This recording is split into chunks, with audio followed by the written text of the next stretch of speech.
Hello नमस्कार दोस्तों, स्वागत है आप सबका अमित क्लासेस आगरा के स्टडी प्लेटफॉर्म पर। तो दोस्तों आज हम आपके बीच में उपस्थित हुए हैं सीटेट की ईवीएस की प्रैक्टिस को लेकर के, जो कि बहुत ही ज्यादा महत्वपूर्ण रहने वाली प्रैक्टिस है दोस्तों। और इस सेट में मैंने टोटल 30 प्रश्नों को शामिल किया हुआ है दोस्तों। और ये वही प्रश्न है जो बार बार परीक्षा में आए हैं या आने वाले हैं। वेरी वेरी इंपॉर्टेंट प्रश्न है दोस्तों। तो बिल्कुल देरी ना करते हुए आइए स्टार्ट करते हैं। और हाँ, अगर आपने अभी तक हमारे चैनल को सब्सक्राइब नहीं किया हुआ है तो प्लीज सब्सक्राइब कर लें और बेल आइकन को भी प्रेस कर दें। तो चलिए स्टार्ट करते हैं दोस्तों। हमारा फर्स्ट क्वेश्चन है दोस्तों, देखिएगा, बहुत ही बेहतरीन प्रश्न है दोस्तों। ये हमारा प्रश्न है जो क्या है, रेलगाड़ी से रिलेटेड है। देखिए स्टार्ट करते हैं। लखनऊ, लखनऊ जो कि यूपी की राजधानी है, यूपी की राजधानी है।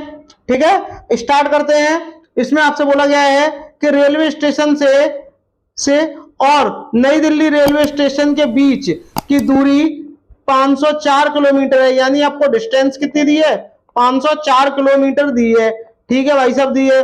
कोई रेलगाड़ी इस दूरी को 7 घंटे में तय करती है। तो रेलगाड़ी की मीटर प्रति सेकंड में औसत चाल, यानी आपको स्पीड बतानी है। ठीक है, आपको टाइम कितना दे रखा है, टाइम आपको दे रखा है 7 घंटे। ठीक है, 7 घंटे दे रखा है। ओके ठीक है, जब आप स्पीड निकालोगे तो आपका फॉर्मूला क्या होता है, डिस्टेंस अपॉन टाइम। क्या होता है, डिस्टेंस अपॉन टाइम। जब आप यहां रख दोगे तो क्या आ जाएगा, 504 अपॉन 7। और 7 से जब आप इसको काटोगे दोस्तों तो कितना आ जाएगा, 72। और 72 किसमें आया है, किलोमीटर प्रति घंटे में आया है। जबकि हमसे किसमें पूछा है, मीटर प्रति सेकंड में। तो इसको सॉल्व करने के लिए क्या करेंगे, इसमें हम क्या करेंगे, 5 से गुणा कर देंगे और 18 से क्या दे देंगे, भाग दे देंगे। और जब 18 से भाग दे देंगे तो 18 का पाड़ा पड़ेंगे 4 बार, और 4 का गुणा जब आप 5 में करोगे तो कितना आ जाएगा आपका, 20 मीटर प्रति सेकंड आंसर आ जाएगा। तो आपका ऑप्शन नंबर किसमें दे रखा है, ऑप्शन नंबर जो आपका डी है वो करेक्ट हो जाएगा। चलिए आगे बढ़ते हैं दोस्तों। ऐसे ही बेहतरीन प्रश्न मैंने इसमें शामिल किए हुए हैं। देखिएगा, बहुत ही बढ़िया प्रश्न है ये। इसमें आपसे क्या बोला गया है, देखिएगा, इसमें आपसे क्या बोला गया है, देखिएगा। इसमें बोला गया है कोई बच्ची एक्स पर स्थित है। अब मान लो कोई बच्ची यहाँ है, यहाँ क्या है, एक्स है, और यहाँ वो बच्ची स्थित है या खड़ी है, पर है। और वह अपनी सहेली जो कि बाई में स्थित है, और उसकी सहेली कहाँ, बाई की जगह, बाई स्थित है बाई की जगह पे। अब और बाई के साथ वह क्या करना चाहती है, सहेली के पास जाकर के खेलना चाहती है। इसके लिए पहले उसे कहाँ, ओ पर जाना होगा, ओ के बाद में बाई पर जाएगी।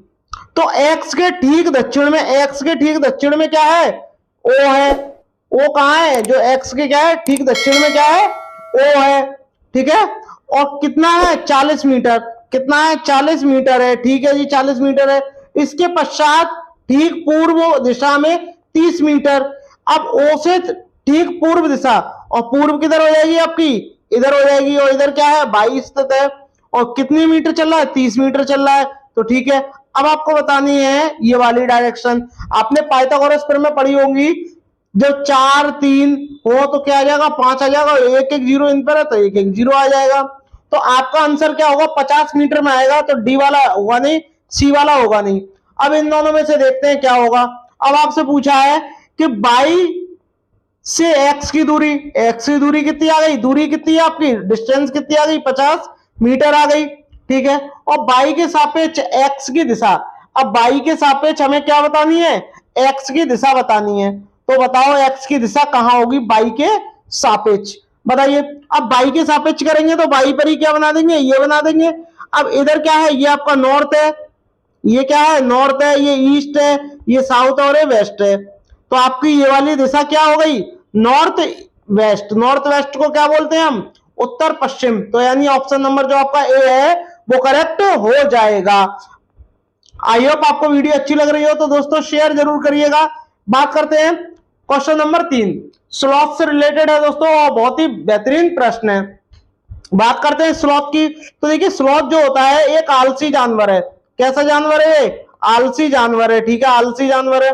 ठीक है, और ये क्या करता है, दुनिया का सबसे आलसी जानवर है। ये अच्छा तैराक भी है, और ये जिस पेड़ पर रहता है उसी पेड़ की क्या, पत्तियों को खाता है।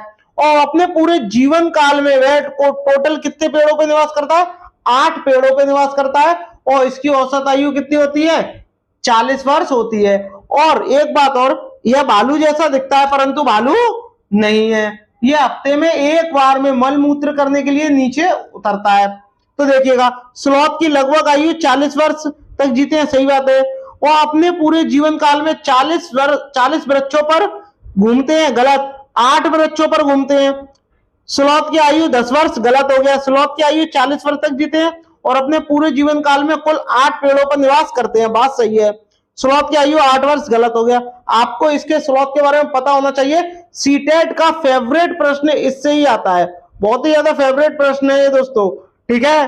चलिएगा आगे बढ़ते हैं दोस्तों, बात करते हैं प्रश्न नंबर 4। अब प्रश्न नंबर 4 में आपसे क्या कहा गया है ये आप देखिएगा। इसमें आपसे क्या बोला गया है, कमेंट करिएगा। पहले प्रश्न नंबर 4 का आंसर क्या होगा, करिएगा, कमेंट करिएगा, क्या होगा। जंगलों के ज्यादा काटने से निम्न में से क्या स्थितियां संभावित होंगी, बताइए, कमेंट करिएगा। आसपास की जगह ज्यादा ठंडी हो जाएगी, भाई जब जंगल कट जाएंगे तो हरियाली वैसी ही चली जाएगी, तो ठंडा क्यों होगा, वो तो गर्म और हो जाएगा। तो पहला वाला गलत हो गया। अब पहला किसमें है, इसमें है, इसमें है, ये दोनों ही ऑप्शन तुरंत कट गए। वर्षा का जल रिसाव कम होगा, बात एकदम सही है। बहता वर्षा जल मृदा को बहा ले जाएगा, यानी जो बारिश होगी तो जब उसका पानी होगा वो मृदा को भी साथ में बहा ले जाएगा, ये भी सही है। भौम जल का स्तर बढ़ जाएगा, भूमि जल का स्तर क्यों बढ़ेगा, वो तो कम और हो जाएगा, ठीक है। तो क्या हो जाएगा, दूसरा और तीसरा हो, ये आपके ऑप्शन नंबर डी में दिए गए हैं। चौथा वाला भी गलत हो जाएगा। बात करते हैं प्रश्न नंबर 5 की। प्रश्न नंबर 5 में आपसे बोला गया है शिवाजी सागर झील। अब आपको कमेंट करके बताना है कि जो शिवाजी सागर झील है ये कहां स्थित है, कमेंट करिएगा, किस राज्य में स्थित है। और सबसे, जब तक आप मुझे एक बात बताइए, शिवाजी सागर झील से तो कर लेंगे अभी हम, तो भारत में कितने राज्य हैं, टोटल 28 राज्य हैं, ठीक है, और 8 क्या है, केंद्र शासित प्रदेश हैं। उत्तर प्रदेश की बात करते हैं, 75 क्या है, जिले हैं, क्या है, 75 जिले उत्तर प्रदेश में हैं, ठीक है ना। चलिए आगे बढ़ते हैं। हमसे इसमें क्या पूछा गया है, हमसे पूछा है शिवाजी सागर झील। शिवाजी कहां के लिए प्रसिद्ध है, महाराष्ट्र के लिए प्रसिद्ध है, तुरंत आपने टिक लगा दिया। महाराष्ट्र की शान क्या है, शिवाजी। तो शिवाजी जो सागर झील है वो कहां स्थित है, आपकी महाराष्ट्र में स्थित है। बात करते हैं आपकी मध्य प्रदेश की झील की, तो एक आपकी झील है इंदिरा सागर झील, क्या, इंदिरा सागर झील, ये आपकी कहां स्थित है, ये भी आपकी मध्य प्रदेश में स्थित है। मध्य प्रदेश की एक और महत्वपूर्ण बात बताइए कि मध्य प्रदेश की राजधानी क्या है, भोपाल। और भोपाल बहुत ही फेमस जगह है क्योंकि यहाँ भोपाल गैस त्रासदी हुई थी। किस गैस के रिसाव के कारण हुई थी, मिथाइल आइसोसाइनेट के कारण रिसाव हुआ था। और एक महत्वपूर्ण बात और आपको मैं बता दूं, इसमें आपको एक बात और ध्यान रखनी है, जम्मू कश्मीर के जम्मू कश्मीर में के लिए क्या फेमस है, बताइए। डल झील कहां है, डल झील, जो आपकी डल झील है ये आपकी कहां स्थित है, ये भी आपकी झील डल कहां स्थित है, जम्मू कश्मीर में स्थित है। जम्मू कश्मीर में एक चीज और बहुत ज्यादा फेमस है, उसका नाम क्या है, बताइए। सरसों के तेल में बनी हुई समुद्री मछली प्रसिद्ध है। और एक चीज और है जम्मू कश्मीर में, जम्मू कश्मीर की एक झील का नाम और बताओ, एक झील का नाम और बताओ जम्मू कश्मीर की, जल्दी से बताओ। बूलर झील, बूलर झील आपकी कहां है, आपकी बूलर झील कहां है, आपकी जम्मू कश्मीर में स्थित है। बात करते हैं उड़ीसा की। उड़ीसा के बारे में कोई एक बहुत ही ज्यादा अच्छा कथन बताओ कि एक झील इसकी भी आप बताओ, उड़ीसा की कौन सी होगी, कमेंट करो जल्दी से। क्या है, चिल्का झील, जो आपकी चिल्का झील है ये आपकी कहां स्थित है, उड़ीसा में स्थित है। चलिए आगे बढ़ते हैं, आगे बढ़ते हैं। बात करते हैं प्रश्न नंबर 6 की कि मिजोरम के निकटवर्ती प्रतिवेशी 3 राज्य, यानी जो मिजोरम के कहां है, जो पास आते हैं, और बगल में कौन कौन से राज्य हैं, बस आपको ये बताना है। तो देखिए बिहार होगा नहीं, बिहार और केरला होते नहीं है, क्यों, क्योंकि बिहार मिजोरम से बहुत आगे है। और केरला जो है क्या है, निकटवर्ती नहीं है, निकटवर्ती नहीं है। अरुणाचल प्रदेश भी नहीं है। चलिए अब आप इसको मैप की सहायता से समझिएगा, मैप की सहायता। मिजोरम के पास क्या है, पहला तो त्रिपुरा है, मणिपुर है, और एक आपका असम है। कौन कौन है, मणिपुर, त्रिपुरा और असम। आपको इतना ध्यान रखना है। कौन कौन से राज्य हैं देखिएगा, कौन कौन से हैं देखिएगा। सबसे पहले क्या है, मणिपुर, मणिपुर है, असम है और त्रिपुरा है। ये 3 है लास्ट के। अरुणाचल प्रदेश है नहीं है, केरल है नहीं है, बिहार है नहीं है। केरल के लिए एक कोई फेवरेट डिश बताओ केरल की। क्या है? टेपियोका। क्या है? टेपियोका। टेपियोका कहां की फेवरेट डिश है? केरल की है। छत्तीसगढ़ की बात करते हैं, लाल चीटी की चटनी छत्तीसगढ़ के लिए प्रसिद्ध है। असम का क्या है? बिहू। बिहू क्या है? एक नृत्य है। ठीक है। बिहार में क्या है? मधुबनी। क्या है? मधुबनी जो प्रिंटिंग है वो कहां की प्रसिद्ध है? आपकी बिहार की प्रसिद्ध है। एकमात्र तैरता हुआ राष्ट्रीय उद्यान कहां है? मणिपुर में स्थित है। असम में एक चीज और है, एक सींग के गैंडे के लिए प्रसिद्ध है असम। बात करते हैं प्रश्न नंबर 7। प्रश्न नंबर 7 की चर्चा करते हैं दोस्तों। इसमें आपसे क्या बोला गया है देखिएगा। इसमें आपसे बोला गया है प्रश्न नंबर 7 में कि भारत के किस राज्य संघ शासित प्रदेश में पहाड़ों पर जंगलों के निवासियों की ग्राम सभा पंचायत एक विशेष सभा में लॉटरी निकालकर यह निश्चित करती है कि किस परिवार को उस साल खेती में कितनी जमीन मिलेगी। यानी खेती करने के लिए जमीन देते हैं और ये कौन डिसाइड करता है? ये भारत सरकार करती है। बताइएगा कौन सा है? कमेंट करिएगा, कमेंट जल्दी से कमेंट करिएगा। क्या लद्दाख है? क्या मिजोरम है? क्या अरुणाचल प्रदेश है? या झारखंड है? बताइए। चेराव जो नृत्य है, चेराव वहां का बहुत ही फेमस नृत्य है, मैं आपको बता दूं। और ये वाली जो घटना है ये कहां की है? मिजोरम की है। और चेराव का जो नृत्य है ये कहां का फेमस है? ये आपका मिजोरम में है। बात करते हैं लद्दाख की। लद्दाख की कोई एक फेमस बात बताइए। लद्दाख में यहाँ पत्थरों के बने क्या होते हैं? मकान होते हैं। अरुणाचल प्रदेश की बात बताइए। भारत में सबसे पहले सूर्य किस राज्य में आता है? किस राज्य में होता है? किस राज्य में उदय होता है? ये भी पूछ सकता है। वो क्या है? आपका अरुणाचल प्रदेश है। ठीक है, इस बात का ध्यान रखिएगा। और मैं आपको बता दूं जो आपका ये कुछ महत्वपूर्ण बातें और मैं आपको बता दूं दोस्तों, महत्वपूर्ण बातें क्या हैं कि इनकी कुछ राजधानियां भी आपको ध्यान रखनी है। लद्दाख की राजधानी क्या है? आपकी लेह है। क्या है? लेह है। किसकी? लद्दाख की। अब बात आते हैं मिजोरम की। क्या है? मिजोरम की क्या है? आइजोल। क्या है? आइजोल आपकी कहां की है? आपकी मिजोरम की राजधानी है। ईटानगर कहां की है? ईटानगर जो आपकी अरुणाचल प्रदेश की है। झारखंड की क्या है? रांची है। अब आपको कमेंट करके बताना है कि ऐसी कौन सी राजधानी है जो 2 राज्यों की राजधानी है। कमेंट करके बताइएगा मुझे और इस बात को ध्यान रखिएगा। बात करते हैं प्रश्न नंबर 8 की दोस्तों। प्रश्न नंबर 8 की चर्चा करते हैं। प्रश्न नंबर 8 में आपसे क्या बोला गया है देखिएगा। इसमें आपसे बोला गया है कि माउंट एवरेस्ट के बारे में प्रश्न है दोस्तों। और माउंट एवरेस्ट के बारे में जब प्रश्न है तो आपको उसकी ऊंचाई भी पता होनी चाहिए। तो माउंट एवरेस्ट की ऊंचाई कितनी है? 8,848 मीटर क्या है इसकी ऊंचाई है। और ये वर्तमान में किसका भाग है? ये आपके नेपाल का भाग है। तो आपका ऑप्शन नंबर क्या हो जाएगा? आपका बी करेक्ट हो जाएगा। एक बात और मैं आपको बता दूं कि नेपाल में माउंट एवरेस्ट को क्या बोलते हैं? सागर माता कहते हैं। क्या कहते हैं? सागर माता कहते हैं। यानी सागर माता के नाम से जाना जाता है। ठीक है, इस बात को आप लोग ध्यान रखिएगा, बहुत ही ज्यादा महत्वपूर्ण बात है ये। चलिए आगे बढ़ते हैं। बात करते हैं प्रश्न नंबर 9 की दोस्तों। नीचे दिए गए विकल्पों में उस परिवर्तन को पहचाने जिसे उत्क्रमित किया जा सकता है। बताइए क्या हो जाएगा? ऑप्शन नंबर कमेंट करिएगा कौन सा होगा इसका आंसर। उत्क्रमित किसे किया जा सकता है? यानी उसको तोड़ करके या उसके अणुओं को तोड़ करके दोबारा उसे बनाना और बनाने के बाद में दोबारा उसे बिगाड़ देना और फिर से वही चीज बना देना।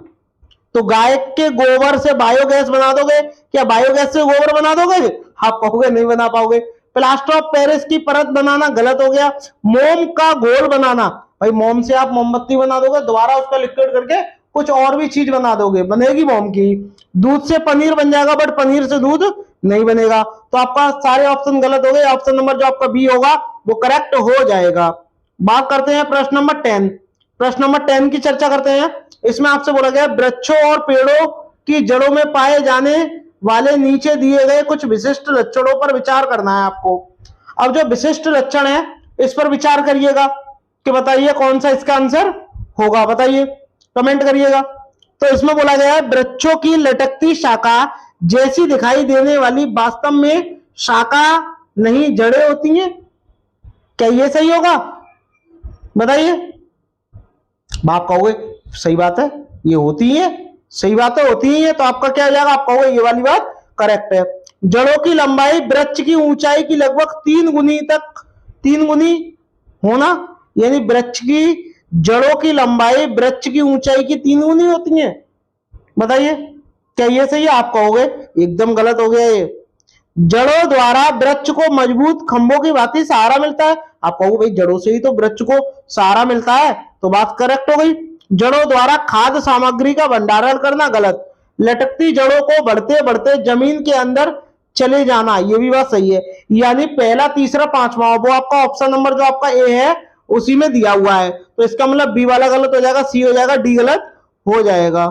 चलिए बात करते हैं प्रश्न नंबर 11। इस हिसाब से 11 में बोला गया है एक विद्यार्थी द्वारा नीचे दिए गए कथन पर आपको विचार करना है। बताइए कि एक विद्यार्थी ने अपना स्टेटमेंट दिया है, मैं जिस जगह से आई हूं वहां पहाड़ी इलाका है। ठीक है, पहाड़ी इलाका है, हमारे यहाँ बहुत बारिश होती है और बर्फ भी बहुत पड़ती है। तो आपने तुरंत राजस्थान गलत कर दिया, राजस्थान में बर्फ नहीं पड़ती है, तमिलनाडु में बर्फ नहीं पड़ती है, असम में नहीं पड़ती, तुरंत आपने टिक लगा दिया। मनाली में पड़ती है, मनाली में पड़ती है। हिमाचल प्रदेश की एक सुरंग का नाम बताओ जिसको क्या बोलते हैं? अटल टनल बोलते हैं।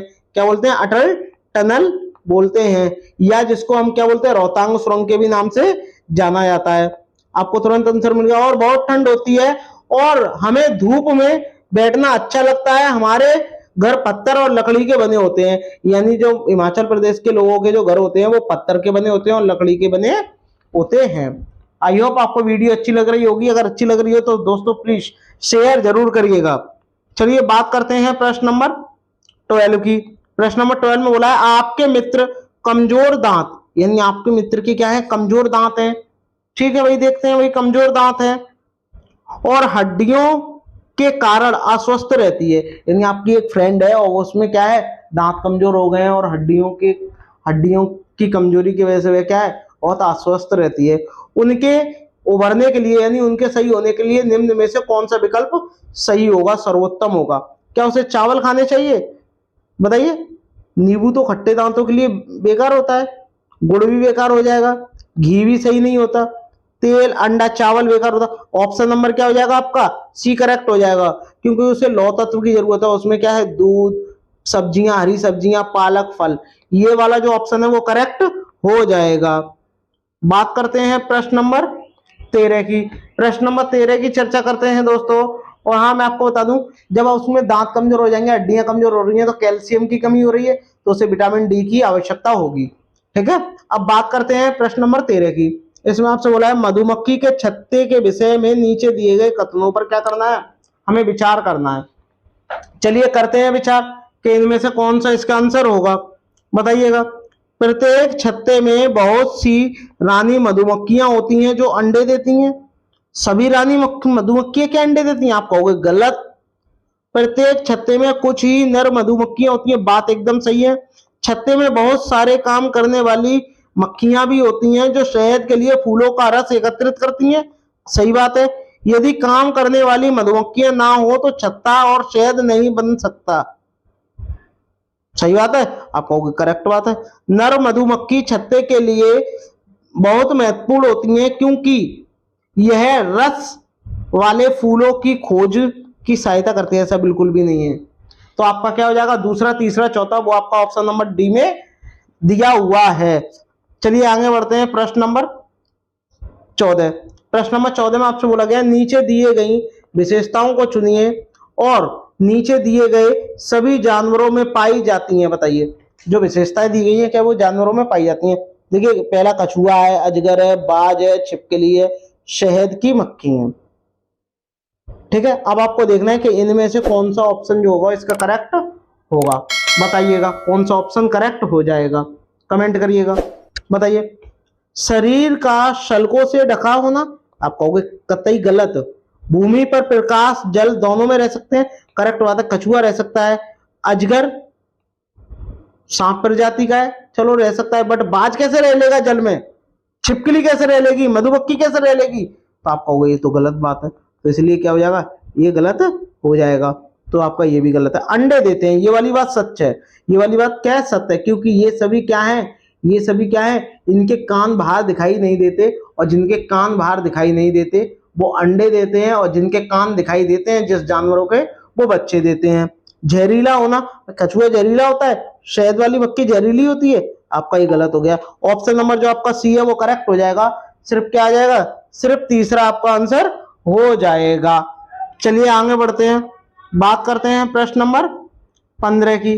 प्रश्न नंबर 15 में आपसे बोला है केचुओं के बारे में नीचे दिए गए कथनों पर आपको विचार करना है, तो करिएगा विचार। केचुओं के बारे में आपको बोला गया है, यह जमीन में छेद बनाते हैं, रहते हैं, जिससे जमीन पूरी पूरी नहीं पोली हो जाती है। क्या हो जाती है, पोली हो जाती है, और सही बात है, इसमें से क्या वायु निकल जाती है और जमीन उपजाऊ हो जाती है।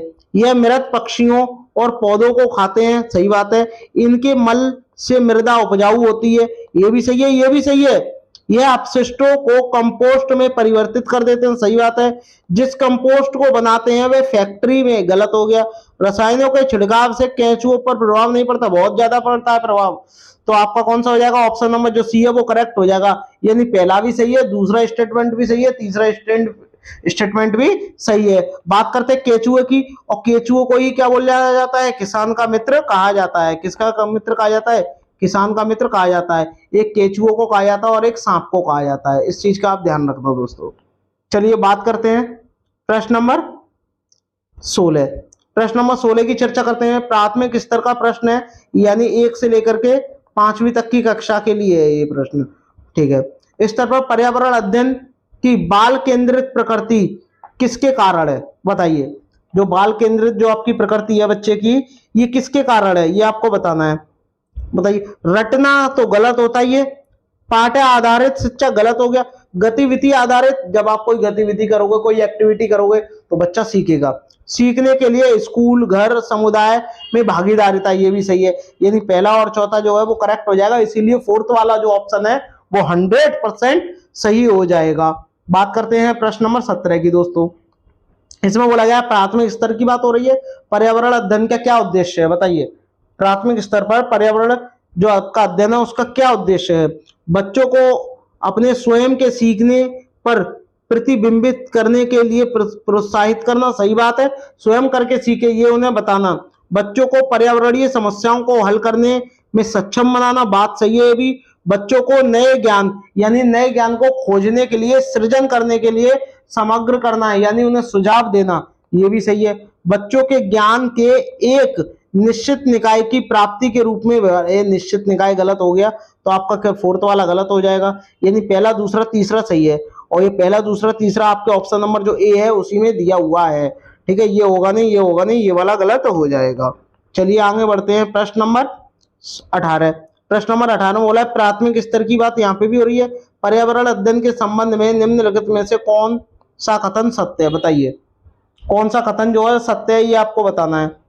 यह शिक्षण आधारित है, गलत। आप प्राथमिक स्तर की बात हो रही है, आप शिक्षण की बात कर रहे हैं। ईवीएस की पाठ्य पुस्तकें ये सीखने, क्या बच्चा पाठ्य पुस्तक से ही सीखेगा, बाहरी ज्ञान से नहीं सीखेगा, इसलिए ये गलत हो जाएगा। रचनात्मक विकसित करने के लिए केवल, केवल शब्द मिल गया तुरंत गलत हो गया। केवल शब्द क्या होता है, नेगेटिव होता है। केवल शब्द हुआ आपका रटना हुआ, रटना हुआ, दत्त कार्य हुआ, गृह कार्य हुआ, परिभाषा हुई, याद करना हुआ, ये सारे क्या होते हैं, नेगेटिव वर्ड होते हैं। तो आपका ऑप्शन नंबर जो होगा वो यही सही होगा। पर्यावरण अध्ययन विज्ञान, सामाजिक और पर्यावरण शिक्षा की अवधारणाओं और मुद्दों का एकीकृत जो होता है वो बहुत ही ज्यादा पॉजिटिव वर्ड है, तो आपका क्या हो जाएगा, ऑप्शन नंबर जो ए है वो करेक्ट हो जाएगा। बात करते हैं प्रश्न नंबर 19। इसमें आपसे बोला गया प्राथमिक स्तर पर ईवीएस सीखने के लिए चुनौती है, बताइए। ईवीएस सीखने के लिए क्या चुनौती है, ये आपको बताना है, बताइएगा कौन सी चुनौती है। कमेंट करिएगा, आंसर कमेंट करिएगा, जल्दी से जल्दी कमेंट करो, आंसर कमेंट करिएगा। क्या होगा, रटना, अभी मैंने आपको बताया गलत हो जाएगा। सम्मिलित आधारित सीखने का स्तर, गलत हो गया। अवधारणाओं का विवरण, ये ठीक ठाक है। बच्चों को अपने लिए ज्ञान का निर्माण, यानी बच्चे स्वयं करके सीखने का अवसर प्रदान करना, ये सही है, बट ये गलत हो जाएगा। क्यों, क्योंकि ये वाला डी वाला सी से ज्यादा सही है, इसलिए आपका ऑप्शन नंबर जो आपका डी है वो करेक्ट हो जाएगा। बात करते हैं प्रश्न नंबर 20 की दोस्तों। बच्चों के लिए ईवीएस कक्षा में अधिकतम क्या होना चाहिए? बताइए क्या होना चाहिए अधिकतम? बताइए, कमेंट करिएगा। अधिकतम होना चाहिए, बट क्या होना चाहिए अधिकतम? वाद विवाद का प्रावधान, यानी बच्चा एक दूसरे से बातचीत करना और तभी तो वो सीखेगा। तो पहला वाला करेक्ट हो जाएगा, तो ये वाला गलत हो गया क्योंकि इसमें पहला नहीं दिया है। अनुभवात्मक सीखना, सही बात है, दूसरा भी करेक्ट हो जाएगा, और दूसरा करेक्ट हो जाएगा तो चौथा वाला गलत हो जाएगा क्योंकि इसमें दूसरा दिया नहीं है। कहानियों द्वारा सीखना, बात सही है। तथ्य और सूचनाएं प्राथमिक स्तर पर गलत होती हैं, तो आपका पहला दूसरा तीसरा यानी आपका ऑप्शन नंबर जो सी है वो करेक्ट हो जाएगा। बी वाला ऑप्शन में सूचनाओं की बात हो रही है, ये वाला रॉन्ग हो जाएगा। चलिए आगे बढ़ते हैं, बात करते हैं प्रश्न नंबर 21 की दोस्तों। प्रश्न नंबर 21 को स्टार्ट करने से पहले, शुरू करने से पहले, अगर मेरे सभी भाई बहन शेयर जरूर करिएगा। सभी भाई बहनों से मेरा निवेदन है, प्लीज चैनल को सब्सक्राइब और शेयर जरूर करिएगा। बात करते हैं प्राथमिक स्तर पर ईवीएस की पाठ्यचर्या में उप विषय है। बताइए, प्रश्न नंबर 21 है, बताइए उप विषय है। कमेंट करिएगा, कमेंट करिएगा, कमेंट जल्दी से जल्दी कमेंट करिएगा। उप विषय है, क्या उप विषय कौन सा है प्राथमिक स्तर पर? बताइए, क्या परिवार एवं दोस्त है? ये तो विषय है। क्या आश्रय है? क्या यात्रा है या पौधे हैं? आप कहोगे ये नहीं है, क्या है? ऑप्शन नंबर सी, ये क्या है? आपका उप विषय है। चलिए बात करते हैं प्रश्न नंबर 22। प्रश्न नंबर 22 में आपसे क्या बोला गया है? इसमें आपसे बोला गया ईवीएस की सार्थक सीख दी जा सकती है, यानी सार्थक यानी सही सीख दी जा सकती है। तो बताइए कैसे दी जा सकती है? बताइएगा कैसे दी जा सकती है? ईवीएस की बात करते हैं दोस्तों। इसमें बोला गया है ईवीएस सामग्री को विषयगत रूप से आयोजित करके, आप कहोगे बात एकदम सही है, वास्तविक संवाद और वृत्तांत के द्वारा, वृत्तांत यानी जो भी आपके आसपास का वातावरण है वहां से सीखना, ये भी बात सही है। प्रयोग द्वारा सीखना, बच्चा प्रयोग करेगा तभी तो सीखेगा।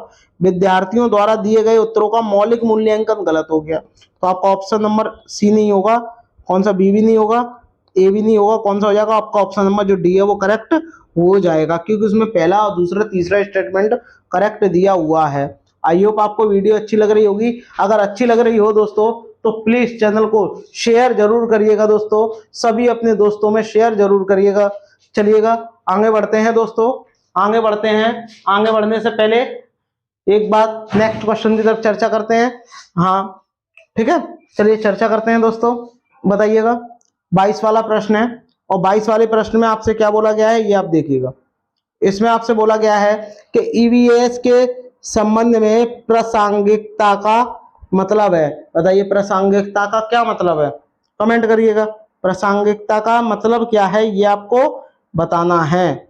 बताइएगा प्रासंगिकता का क्या मतलब है, बताइए। ईवीएस को सरल से जटिल तक सीखना, क्या ये उद्देश्य है? भाई सरल से जटिल, बच्चे की बात हो रही है, आप सरल, ज्ञात से अज्ञात की ओर ईवीएस सीखना, गलत हो गया। उदाहरणों के माध्यम से ईवीएस सीखना, गलत। ईवीएस सामग्री को वास्तविक जीवन स्थितियों और विद्यार्थियों के तत्काल वातावरण, तत्काल का मतलब जो अभी प्रेजेंट में उसका वातावरण है उससे जोड़ करके उसको सिखाना, तो बच्चा क्या हो जाएगा? सीखेगा। तो आपका ऑप्शन नंबर जो आपका डी है वो करेक्ट हो जाएगा। चलिए बात करते हैं प्रश्न नंबर 24 की दोस्तों। प्रश्न नंबर 24 की चर्चा करते हैं। बात हो रही है यहाँ भोजन की। किसकी बात हो रही है? भोजन की। और भोजन की बात जब बात हो रही है तो आपको कमेंट करके बताना है कि कौन सा आंसर होगा। बताइए, भोजन की बात हो रही है। विषय के मुद्दे विद्यार्थियों के लिए सार्थक यानी सही और प्रमाणिक हो सकते हैं यदि, क्यों हो सकते हैं? पाठ्य पुस्तकों के संसाधन के रूप में शामिल करना, गलत हो जाएगा। शिक्षक द्वारा प्रदर्शन, गलत हो गया। प्रश्नोत्तरी आयोजित, गलत हो गया। ऑप्शन नंबर जो आपका ए है वो करेक्ट हो जाएगा। जो भी इसके मुद्दे हैं उसके इर्द गिर्द समूह कार्य, चर्चाएं आयोजित करना, चर्चा करेंगे तभी तो बच्चा सीखेगा। तो आपका ऑप्शन नंबर जो आपका ए है वो इसका करेक्ट हो जाएगा। चलिए आगे बढ़ते हैं। प्रश्न नंबर 25।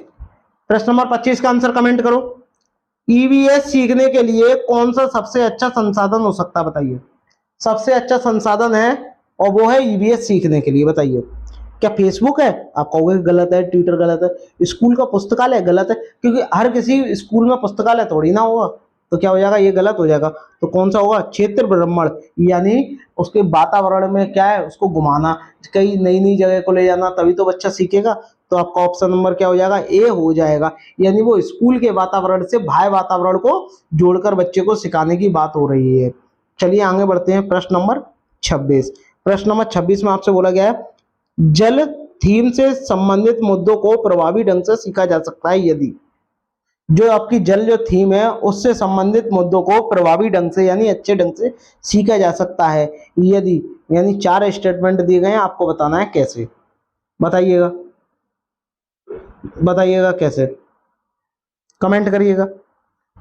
आपको रोल प्ले करके आयोजित करके, सही बात है, रोल प्ले करो, बच्चों के बीच वास्तविक संवाद को प्रोत्साहित करके, ये पॉजिटिव वर्ड होता है, ध्यान रखना। तो आपका ये वाला सही हो जाएगा। संरक्षित क्षेत्र का भ्रमण, भ्रमण भी पॉजिटिव वर्ड है, करेक्ट हो गया। बच्चों को निबंध, निबंध गलत हो गया, तो आपका क्या हो जाएगा, पहला, दूसरा, तीसरा। और ये आपके ऑप्शन नंबर जो ए है, इसी में आपको में दिया गया है। चौथा देखो, इसमें भी है, इसमें भी है, इसमें भी, ये गलत हो जाए। कुछ नेगेटिव वर्ड होते हैं, जैसे निबंध हुआ, क्या हुआ, निबंध हुआ, ठीक है। और एक आपका निबंध के बाद क्या हुआ, याद करना हुआ, याद करना हुआ, रटना हुआ, ये क्या है, ये नेगेटिव वर्ड है। परिभाषा नेगेटिव वर्ड है, ठीक है, इस बात को निबंध नेगेटिव वर्ड है, तो इसका आपको ध्यान रखना है। चलिए बात करते हैं प्रश्न नंबर 27। ईवीएस पाठ्य पुस्तकों में ईवीएस सीखने के लिए वास्तविक घटनाएं होती हैं, क्यों क्यों, बताइए। वास्तविक घटनाएं होती हैं, क्यों होती हैं, बताइए। जो आप ईवीएस सीखते हो, तो सीखते हैं तो हम वास्तविक घटनाओं को ही तो सीखते हैं, तो क्यों होती हैं वास्तविक घटनाएं, ये आपको बताना है। कमेंट करिएगा, कमेंट करिएगा आंसर, क्यों होती हैं वास्तविक घटनाएं, बताइएगा। वे सीखने में समृद्ध स्रोत हैं, सही बात है, यानी वो सीखने में पॉजिटिव कोई ना कोई भूमिका निभा रहे हैं, तो बात आप कहोगे, आप बात एकदम सही है। वे बच्चों के लिए प्रासंगिक, वातावरण की बात हो गई, बहुत ही अच्छा वातावरण है, तो आपका ऑप्शन नंबर, यानी ऑप्शन नंबर, सॉरी ऑप्शन नहीं, स्टेटमेंट बी बार सेकंड भी करेक्ट हो जाएगा, ठीक है। एक बात और, अब इसमें आपसे बोला गया है बिग पहले से परिचित, बिग नहीं होगा यहाँ, यहाँ बिग नहीं होगा। अब आप कहोगे बिग नहीं होगा तो क्या होगा, बिग नहीं होगा, जो आपकी सिर्फ पहले की, ये गलत लिखा हुआ है, पहले की परिचित घटनाओं को फिर से देखने का अवसर जो है वो पॉजिटिव वर्ड है, तो आपका ये भी करेक्ट हो जाएगा। शिक्षक आसानी से ईवीएस के विषय के आसपास के अधिगम की प्रक्रिया का संचालन, गलत हो गया, संचालन क्या हो जाएगा, गलत हो जाएगा, यानी पहला, दूसरा, तीसरा करेक्ट होगा और चौथा वाला रॉन्ग हो जाएगा। तो आपका पहला, दूसरा, तीसरा किस में दिया हुआ है, आपका होगा ऑप्शन नंबर जो डी है वो करेक्ट हो जाएगा। चलिए आगे बढ़ते हैं, आगे बढ़ते हैं दोस्तों, बात करते हैं प्रश्न नंबर 28 की दोस्तों। सीखने में सुधार का आकलन बिंदु है, बताइए। सीखने में सुधार का आकलन बिंदु है, और वो आकलन बिंदु क्या है, ये आपको बताना है। सीखने के लिए आकलन, सीखने का आकलन, सीखने के रूप में आकलन, औपचारिक स्थिति में संबंधित आकलन, बताइए कौन सा इसमें से करेक्ट होगा, बताइए। सीखने में सुधार, सुधार के लिए हमेशा क्या होता है, सीखने के लिए आकलन होता है। जब तक आप किसी को सीखोगे ही नहीं, तो आप किसी चीज में सुधार कैसे लेके आओगे, ठीक है। तो इसका आकलन का बिंदु क्या हो जाएगा, सीखने के लिए आकलन हो जाएगा। बात करते हैं प्रश्न नंबर 29। ईवीएस में सहपाठी आकलन है, बताइए। सहपाठी आकलन है, क्या है सहपाठी आकलन, ये आपको बताना है ईवीएस में, बताइएगा, बताइएगा कौन सा होगा। सीखने के रूप में आकलन, सीखने के बारे में आकलन, गलत, परिणाम गलत हो जाएगा, सीखने का आकलन गलत हो गया। आपका पहला स्टेटमेंट गलत हो, सही हो जाएगा, यानी ऑप्शन नंबर जो आपका ये है वो करेक्ट हो जाएगा। बात करते हैं प्रश्न नंबर 30 की दोस्तों, और प्रश्न नंबर 30 को करने से पहले अगर आपने अभी तक चैनल को सब्सक्राइब नहीं किया हुआ है दोस्तों, तो प्लीज सब्सक्राइब करिए और शेयर को जरूर करिए, शेयर जरूर करिएगा। एक ईवीएस, बात करते हैं प्रश्न नंबर 30 की। एक ईवीएस शिक्षक एक आकलन उपकरण का उपयोग करता है, यानी आकलन करने के लिए एक उपकरण का उपयोग करता है, जो ना केवल सबसे अच्छा है बल्कि एक समय से बच्चे के सभी प्रकारों के कार्यों या गतिविधियों का एकत्रित करता है।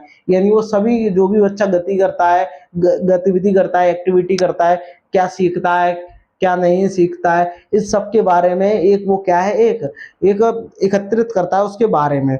तो वो आपको बताना है कि वो प्रयोग किस चीज का कर रहा है शिक्षक प्रयोग, क्या रूब्रिक का कर रहा है, क्या पोर्टफोलियो का कर रहा है, या रिजल्ट कार्ड का कर रहा है, या परीक्षण का कर रहा है। आपका वो किसका कर रहा है, पोर्टफोलियो का कर रहा है। ठीक है। पोर्टफोलियो में आपका क्या होता है, इसमें क्या होता है, बच्चे की सीखने की गति, यानी किस प्रकार बच्चा सीख रहा है, उसका समय समय पे आकलन होना, ये सब किस में आता है, आपका पोर्टफोलियो में आता है। चलिए आगे बढ़ते हैं। आई होप आपको वीडियो अच्छी लगी होगी। अगर अच्छी लगी हो तो प्लीज दोस्तों चैनल को लाइक शेयर सब्सक्राइब जरूर करें दोस्तों। और अंत में दोस्तों थैंक्स फॉर वॉचिंग दोस्तों।